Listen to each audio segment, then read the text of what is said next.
Gases, question 1. A container of oxygen at a pressure of 50 kilopascals is at a temperature of 20 degrees Celsius.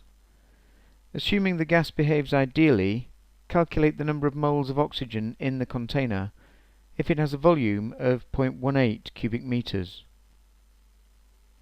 Well, the equation we want here is PV equals nRT, where P is the pressure, V the volume, N the number of moles, which is what we want to find here, R is the molar gas constant, and T the temperature. So if we gather together the information we have, the pressure we're told was 50 kilopascals, or 50 times 10 to the 3 pascals. The volume, 0.18 cubic meters, is already in the correct units.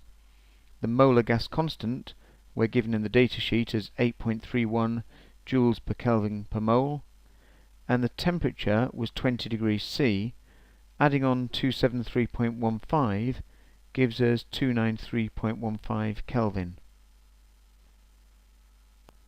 So all we have to do now, rearrange this equation for N, which I've done here, adding the information we have, do the calculation, and we find there are 3.7 moles of oxygen.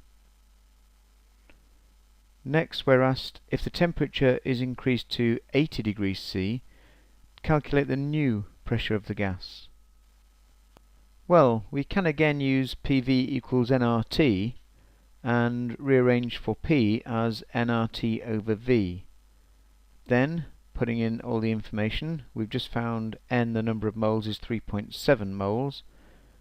R, again from the datasheet, 80 degrees C, adding on 273.15 gives us 353.15 Kelvin, and the volume is still 0.18 cubic meters, giving a new pressure of 60.3 kilopascals. I'm just going to go over another way of tackling common problems where pressure, temperature and volume of a fixed mass of gas are changed from one situation to another. We know that PV equals nRT, and if we rearrange this as PV over T equals nR, well, if the mass of gas is fixed, or it is a sealed container, N, the number of moles, is fixed, and R, the molar gas constant, is obviously fixed. And so we can say that pressure in situation 1 times volume in situation 1 divided by temperature in situation 1 will equal nR, which will also equal the pressure in the new situation times the volume in the new situation over the temperature in the new situation. So now I can rearrange this equation for P2 to give P2 equals P1 V1 T2 over T1 V2. But in this situation the container had a fixed volume, so we can cancel the V's to give P2 is equal to P1 T2 over T1. All we need to do now is put in P1, T2 and T1, and we find again that the new pressure is 60.3 kilopascals.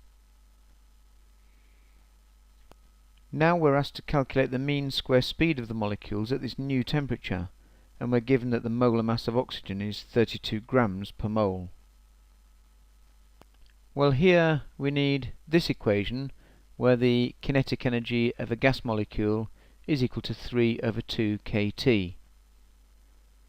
The mass of the gas molecule will be given by the molar mass divided by the Avogadro constant, not forgetting that the molar mass here was given in grams, which we need to convert into kilograms, giving a mass of one oxygen molecule of 5.32 times 10 to the minus 26 kilograms.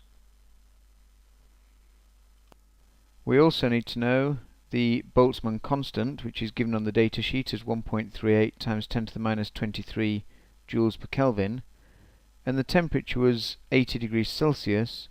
Adding on 273.15 gives us 353.15 Kelvin.